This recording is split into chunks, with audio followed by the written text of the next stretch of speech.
사진 하나 먼저 보도록 하겠습니다.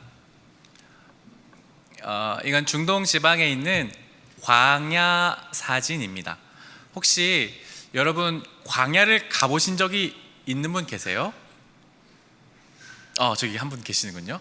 광야를 가면 여행으로는 한 번 정도는 가볼 만한 것 같습니다. 이런 게 광야구나. 그러니까 아무것도 없고 풀 한 폭이 잘 나지 않는 굉장히 뜨거운 곳이 바로 저 광야입니다. 한낮에는 4, 50도까지 올라가고요, 밤이 되면 영하 10도, 20도까지 떨어지는 말 그대로 살인적인 기후가 있는 곳이 바로 저 광야입니다. 그런데 여러분 혹시 이 광야에서 살라고 한다면 여러분 살 수 있을까요? 지금 살려고 하면 살 수 있을까요? 돈을 만약에 하루에 100만원씩 준다고 살 수 있을까요? 저것은 사람이 살 수 없는 곳입니다. 사람이 산다는 것은 거의 불가능에 가깝습니다. 그런데 오늘 말씀에 이스라엘 백성들은 바로 지금 저 광야 땅 한가운데에 있습니다. 계속 반복하고 있지만 이스라엘 백성, 이 큰 그림을 계속 여러분 이해하면서 성경을 읽으시는 게 훨씬 좋습니다. 출애굽기에서 이집트에서 이스라엘 백성들이 나왔죠. 하나님의 놀라운 능력으로 나왔습니다. 홍해 바다를 건너서 하나님과 시내산에서 결혼 관계를 맺었습니다. 나는 이제 노예가 아니라 하나님의 신부로서 하나님의 백성으로 살아가겠습니다. 나는 너희의 하나님이 되어주겠다. 서로 언약을 맺었죠. 그게 십계명이었습니다. 그래서 하나님의 백성으로 너희 이렇게 살아라 한 십계명을 주셨고요. 그리고 더 구체적으로 하나님의 백성으로 거룩하게 살려면 어떻게 살아야 되는지 그것을 바로 레위기에서 말씀해 주셨습니다. 그게 지난주까지의 말씀이었죠. 오늘은 민수기의 말씀을 나누려고 합니다. 이 민수기는 이제 드디어 하나님이 모든 백성에게 가르쳐 주실 것 다 가르쳐 주셨고, 이제 백성들 모두가 일어나서 함께 저 가나안 땅으로 걸어가게 되는 말씀, 그게 바로 민수기의 말씀입니다. 자, 그런데 앞서 말씀드렸듯이 이 가나안으로 가는 길은 앞에 사진을 본 것처럼 온통 광야로 가득 차 있습니다. 오늘 민수기라는 이 성경 말씀은 바로 가나안까지 가는 이스라엘 백성의 광야에서의 이야기가 바로 민수기입니다. 영어로는 이 민수기가 numbers라고 되어 있습니다. 숫자로 되어 있습니다. 왜냐하면 민수기라는 말 자체도 백성의 수를 세는 것이라는 표현입니다. 왜냐하면 민수기의 처음 앞부분과 마지막 부분에 이스라엘이 몇 명인지 인구 조사를 2차례에 걸쳐서 하나님께서 명령하시기 때문입니다. 이제 인구 조사하는 이유는 이따가 더 말씀을 드릴게요. 하지만 이 민수기라는 성경의 히브리어 원 제목은 무엇이냐면, 넘겨주시겠어요? 이스라엘 사람들이 이 민수기를 뭐라고 부르냐면 베미드바르라고 부릅니다. 민수기라고 부르지 않습니다. 베미드바르. 무슨 뜻이냐면 미드바르가 광야라는 뜻입니다. 베는 어디에서. 그러니까 직역하면 민수기라는 책 자체가 광야에서라는 제목을 가진 성경 말씀입니다. 그런데 미드바르, 저 광야라는 뜻의 어원을 보면, 드바르의 어원을 보면 다바르가 됩니다. 다바르는 무엇이냐면 하나님의 말씀입니다. 그러니까 광야라는 뜻 자체가 여러분 뭔 줄 아세요? 광야는 하나님의 말씀이 있는 곳이라는 뜻이 됩니다. 광야는 아무것도 풀 한 폭이 제대로 없지만, 사람이 살 수 없는 공간이지만, 그 무엇 하나 살아갈 만한 것이 없는 곳이지만, 그곳에 바로 하나님의 말씀이 있는 곳이란 뜻이 바로 광야, 그리고 그 광야에서의 이야기가 바로 민수기인 것이지요. 그러니까 광야는 철저히 단절되어 있고 고통스러운 장소이지만 동시에 하나님의 말씀이 우리에게 들려지는 공간이라는 것입니다. 그래서 이 척박한 땅에서 무엇을 의지해야 되는가? 하나님의 말씀만 의지하고 그 말씀대로 살아가는 훈련을 하는 곳이 바로 광야인 것입니다. 그것이 바로 민수기에서 우리에게 가르쳐주고자 하는 메시지의 핵심이라고 할 수 있죠. 지도를 하나 보겠습니다. 저 밑에 보시면 잘 보이실지 모르겠지만 저 아래쪽에 보면 파란색으로 홍해, 위에 시내산이라는 글씨가 보일 겁니다. 지금 이스라엘 백성들이 저기에 있습니다. 왼쪽에 가데스 바네아라고 있고 왼쪽에 이제 삼각주라고 되어 있는 저곳이 이제 이집트입니다. 이스라엘 백성들이 저 이집트에 있다가 건너와서 가데스 바네아를 거쳐서 저 시내산까지 내려온 겁니다. 그게 출애굽기 레위기까지의 말씀이에요. 이제 시내산에서 하나님께서 너희는 이제 출발해라, 바로 저 위에 약속의 땅, 초록색 글씨로 보이는 저 약속의 땅으로 출발하라고 말씀하시는 겁니다. 저 거리가 제가 어제 구글 어스로 좀 찾아봤는데요, 대략 400km 정도 나옵니다. 대략 플러스 마이너스 좀 되겠죠. 그러니까 직선 거리로는 약 400km 정도 되는 저 거리로 이제 하나님이 주신 땅 가나안으로 이스라엘 백성들이 출발하는 것이죠. 그런데 이제 출발하기 전에 앞서서 하나님이 명령을 하시는 것이 있습니다. 민수기 2장 2절과 17절 말씀을 제가 읽어드리겠습니다. 이스라엘 자손이 진을 칠 때에는 회막을 중심으로 하여 그 둘레에 진을 치되 각기 자기가 속한 부대기가 있는 곳에다 자기 가문의 깃발을 함께 세우고 진을 쳐야 한다. 17절 다음에는 회막이 레위 사람의 진영과 함께 출발하여 모든 군대의 가운데에 서서 나아간다. 각 부대는 진을 칠 때와 같은 순서로 출발하되 각기 자기의 부대기를 앞세우고 제자리를 지켜야 한다. 아멘. 하나님이 제일 먼저 하신 것은 1장에서 사람의 수를 조사하게 하세요. 이스라엘 백성이 몇 명인가, 특히 20살 이상의 남자가 몇 살인지를 조사하십니다. 왜 20살 이상 남자를 조사할까요? 주원아? 왜 20살 이상 남자를 조사할까요? 전쟁에 나갈 수 있는 사람을 모으기, 군대를 2주 뒤에 가기 때문에 군대에서 이제 전쟁할 수 있는 남자를 계수하는 겁니다. 20살 이상 남자. 왜냐하면 가나안 땅에는 지금 살고 있는 다른 족속들이 있습니다. 바로 그 땅에 나가서 전쟁을 해야 되기 때문에 인원수를 조사하는 것이죠. 그리고 하나님이 이제 무엇을 말씀하시냐면 너희가 이제 400km 되는 거리를 갈 때 한 번에 갈 수가 없으니 그 수많은 사람들이 가다가 서다를 반복해야 되어 있습니다. 그래서 너네가 이제 머물 때는 이렇게 하여라, 나아갈 때는 이렇게 하여라 라는 명령을 주시는 거죠. 사진을 보여주세요. 2장 2절의 말씀이 무엇이냐면 되게 귀여운 그림이죠. 너네가 지파별로, 이스라엘 12지파별로 그 자리가 정해져 있습니다. 텐트를 치는 것이죠. 머물 때에는 너희가 텐트를 이렇게 쳐라. 유다, 또 이사갈, 스불론은 여기에, 또 르우벤, 시몬, 갓은 여기에, 이런 식으로 동서남북 방향으로 이렇게 빙 사방향으로 텐트를 쳐서 머물게 되어져 있습니다. 자기 자리가 있는 것이죠. 그런데 그 한가운데는 무엇이 있습니까? 성막이 있습니다. 이게 핵심입니다. 너희가 진영을 칠 때 그 한가운데는 반드시 성막, 그리고 레위 지파가 가운데 있어야 한다라는 것을 말씀하십니다.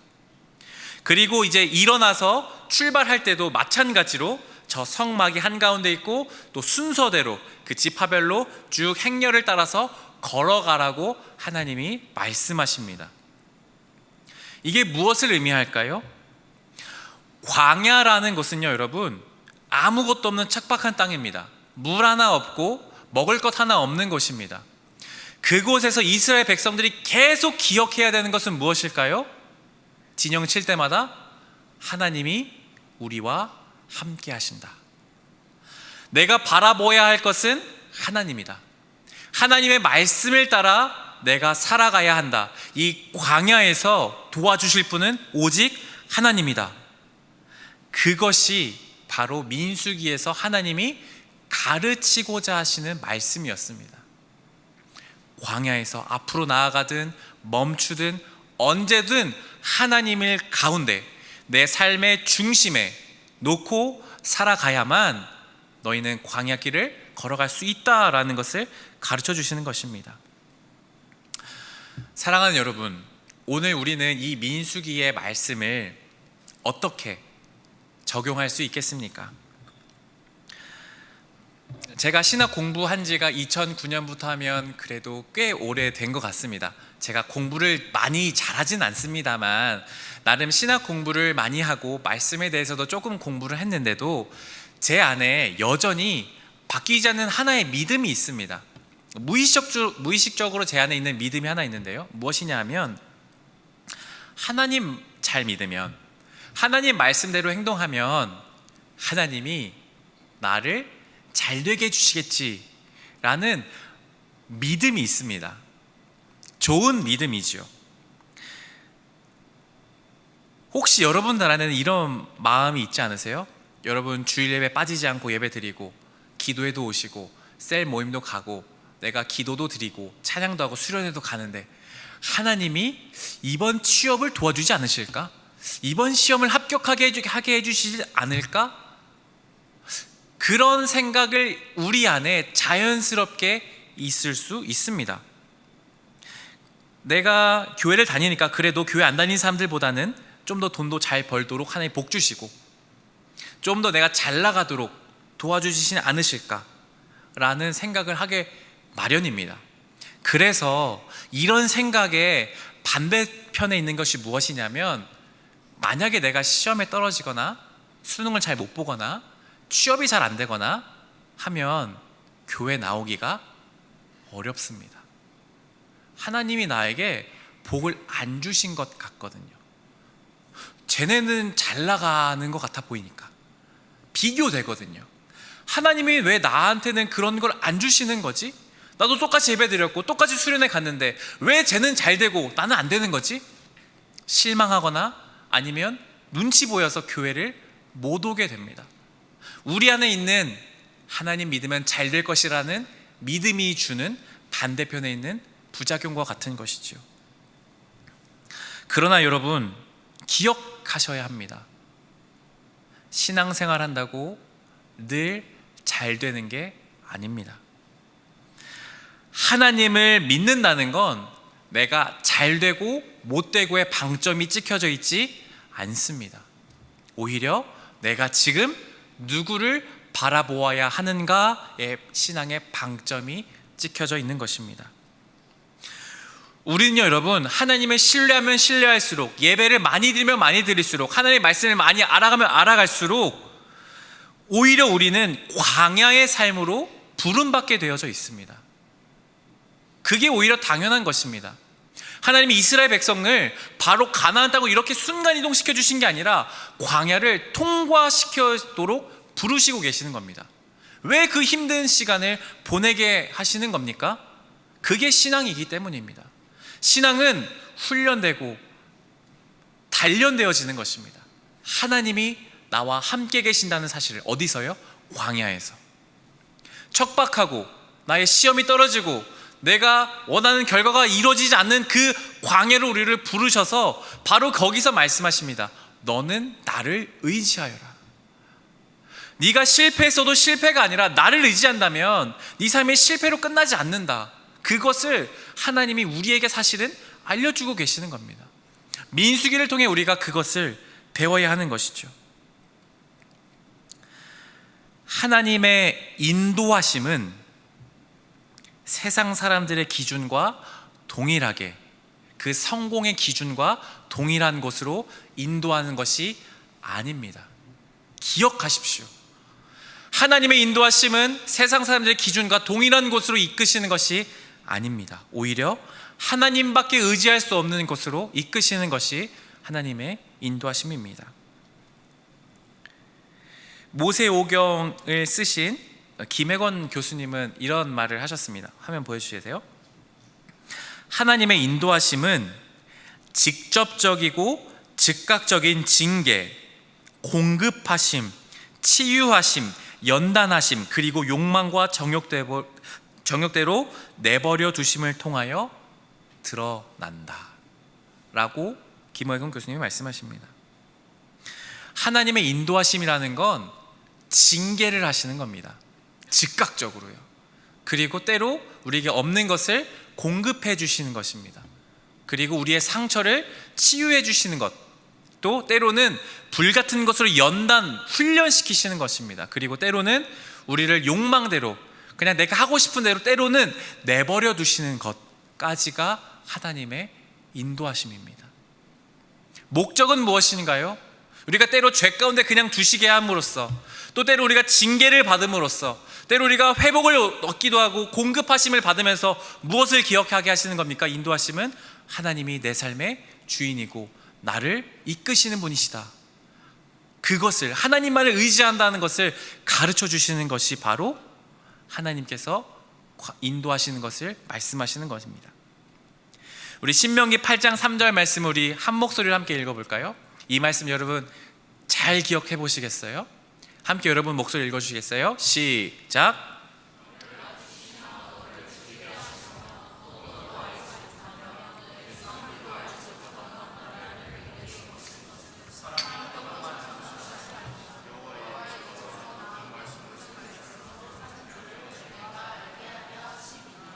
아멘.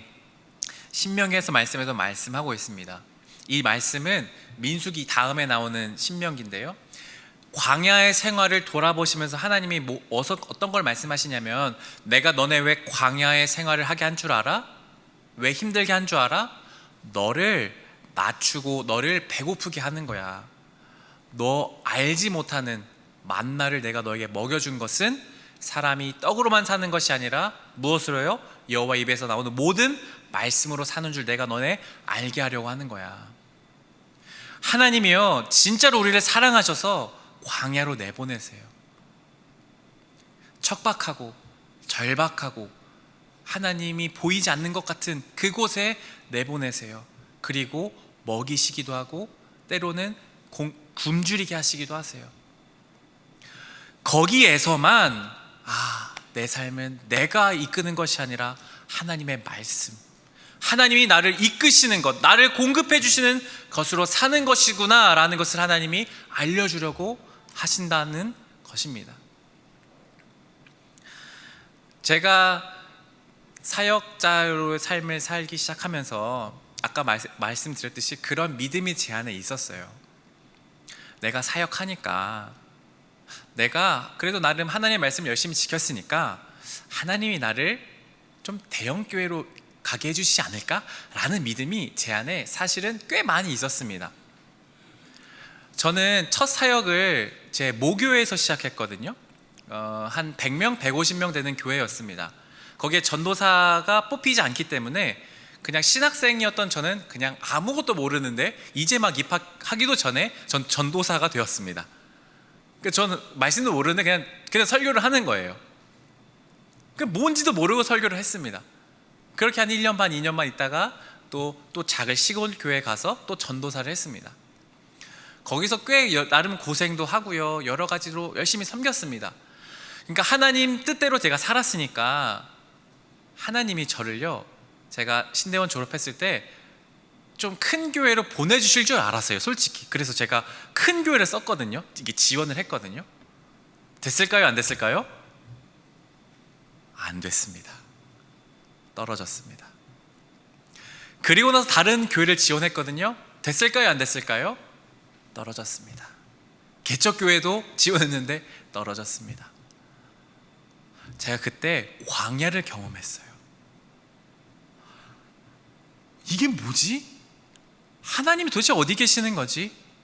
내가 나름 열심히 신학 공부도 하고 기도도 했는데, 내가 하나님이 왜 열심히 섬겼는데, 왜 하나님 내가 나쁜 일 한다는 것도 아닌데 왜 나를 떨어뜨리십니까? 왜 내 삶이 그렇게 내 원하는 대로 안 되게 하십니까? 그렇게 몇 달을 좀 처절하게 기도했던 때가 있었어요. 그때요 사실 하나님의 음성이 잘 들리지 않거든요. 하나님 뜻이 어디 있는지 몰랐거든요. 그런데요, 이 말씀들이 생각나더라고요. 미세한 음성으로, 중만아 네 삶의 주인은 누구냐? 제가 왜 대형교회를 가고 싶었는 줄 아세요? 대형교회 가면 제가 그래도 목회자로 사는데 조금 여유 있게 살 것 같았어요. 솔직한 마음이에요. 좀 더 사람이 많이 받을 줄 알았어요.